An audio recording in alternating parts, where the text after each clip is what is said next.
Nu ska vi ta en liten snabb djupdykning i ett case faktiskt som I'm switching to English now since we have our colleague here from the south, Barcelona, our chief evangelist.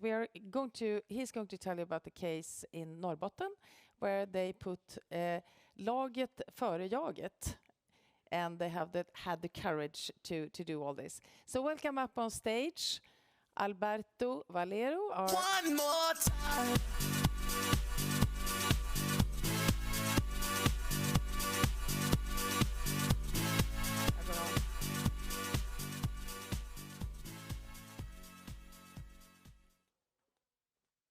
Hello.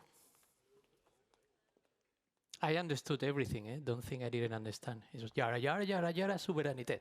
Yara, yara, yara, suverenitet. So I understood the whole pitch. No, seriously, I don't speak Swedish. Apologies. So I didn't understand anything. So I'm going to talk about completely the opposite that you were told before today. Alberto Valero. I'm leading technology and growth for Tietoevry Connect. I was born in Spain, grew up there. I was a very smiley person. But I don't need to pretend anymore because I now live in the happiest country in the world, Finland. So,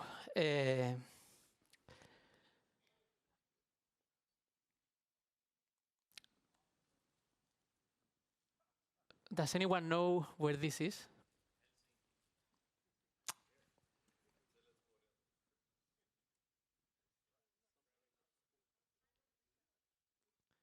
Look to the window. So this is the Friends Arena. And this is a match between two countries.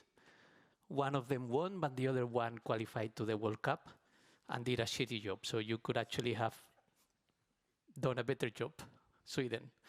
But why do we look at the Friends Arena today? Because I want to do a little bit of pick your brains riddle type of thing. Imagine that any of you wishes to go with me to watch the match in the Friends Arena. We buy tickets, cheap tickets. So we're going to sit at the top of the stadium, okay? Right at the very, very high. And we're going to do the following thing.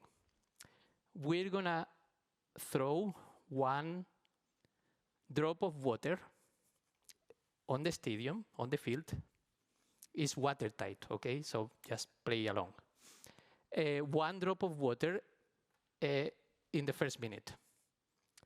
After 1 minute, minute 2, we're going to throw 2 drops of water. That's 2 drops of water, minute 2. In the third minute, we're going to do 4 drops of water. And in the fourth minute, we're going to do double, 8 drops of water. How long do you think it's going to take for the whole stadium to be flooded?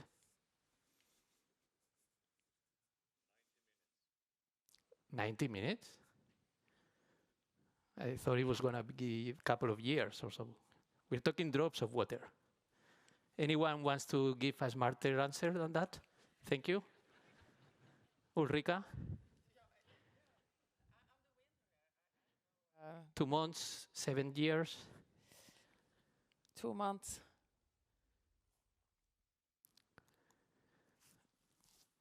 So, in 45 minutes, the first row is going to be flooded of the stadium. 45 minutes. Then we'll be watching from the top row and we're going to think, hey, this is flooding, really. But we still have much time to leave the stadium, right, before we drown. How much time do you think we have left before it's too late? 4 more minutes. We don't even have time to leave the stadium before we are... Well, so thank you. You were quite close. This is what is happening to the world. We live in a world where things happen exponentially. This is happening to the sea level water right now. Melting, poles are melting, exponential velocity of which things are happening. We might be the frog in the pan, actually cooking slowly It might be us, and we don't even know about it. And I didn't want to make you scared, but there is hope still. But what I wanted to say is that we live in an exponential world in which black swans are no longer so exceptional. They are almost the norm. So we need to use digital technologies in order to maintain and preserve our worlds, our society, our economy for sustainability. So digital technologies are the key. Remember this if there is one thing to remember for sustainability.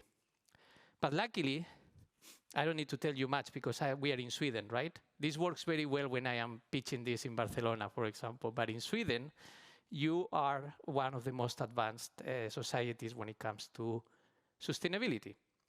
And you are one of the most advanced societies when it comes to digital adoption and cloud adoption in order to power digital innovation. But even if we start looking up north, this is a case that really inspired me personally a lot. Why did it inspire me? Let me tell you, how many of you are from the north, from the Norrbotten? 1, 2, 3, 4. Only 4? So all the rest are Stockholm city people. Let me tell you a little bit about this place. This place is 1/4 of Sweden. It has very brave, grounded people, very strong people, 250,000 or so, as many as reindeers in the winter herd, which like to do their things. They like to fish, they like to hunt, they like to build their own houses. At least one person that I know from there does that.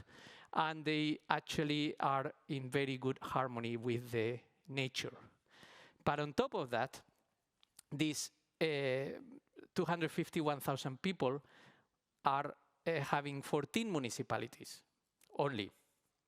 And they're having as much as 2.5 people per square meter. Think about that. And they have very interesting industries as well. Timber, mines, batteries for Teslas, data centers for Facebook, rivers, hydropower that can power those that society. However, what do you think, how important it is for these citizens and these industries to have digital services from their municipalities? 14 municipalities, 250,000 people, 1/4 of the territory of Sweden. This is an example of one of the portals, translated to English, sorry about that, but this is Luleå Kommun. Think about social services, elderly care, remote work, remote education. So we don't get the population of the rural areas, really, and we get access to the most important services that are provided to us as citizens, that are provided from the municipalities. I would say it's pretty important, right? You would agree? So it's critical for them. However, 40 municipalities, they don't have that much money because the density is low and you still need to really give that access to the citizens. So what did they do? And this is where it starts to get interesting. They came together and first of all, they said very long ago already, through Norrbotten, they set fiber networks that would actually connect with security and control with the proper latency that was required to fuel those industries, mines, paper mills, to reach to every single corner of the whole territory, these fiber networks. That was the foundational infrastructure. Then they said, we need to really agree on a model in order to develop the digital services for our citizens together in the most efficient way possible that we can do. Let's join forces. And then they created Enandem for the development of the digital services to make the everyday life of their citizens easier. 14 municipalities, 14 CIOs with their teams working together, getting agreements, the consensus way, just to develop the services together at the most efficient and optimized way. So this is Norrbotten's Enand joint committee that they did. And what happened then is that they decided that in order to really accelerate the development of these services, they needed cloud. And then they started to ask for a very long list of requirements. We need a cloud that actually allows us to collaborate, so we can have our own independent tenants. Every municipality have their own virtual data center within this cloud. They also wanted to have empowerment, so we want to control our own access management, our own network segmentation, our own operating model, and our own vendors even. So they have different vendors providing the cloud services on top. And what we did in Tietoevry, we managed to understand that through the development of our VMware Power Cloud that we invested for a very, very long time to provide these individual tenants within a shared infrastructure, bringing the cloud to the territory. And this cloud has become actually, or has delivered 90% energy savings to the municipalities by consolidating this into a data center up north in Boden, which is from Hydro 66, carbon not welcome there, obviously, so 100% green energy. And providing the independence and the autonomy to the municipalities while collaborating and synergizing the energy consumption and the cost to be able to develop their own environment of infrastructure. Self-service migrations, so they migrate the workloads themselves. It takes 1 hour to migrate one workload. New server is delivered in 2 minutes. A new data center can be created in 5 minutes by then. And it's only the beginning. So this is just the foundation for what is coming next. And what is coming next?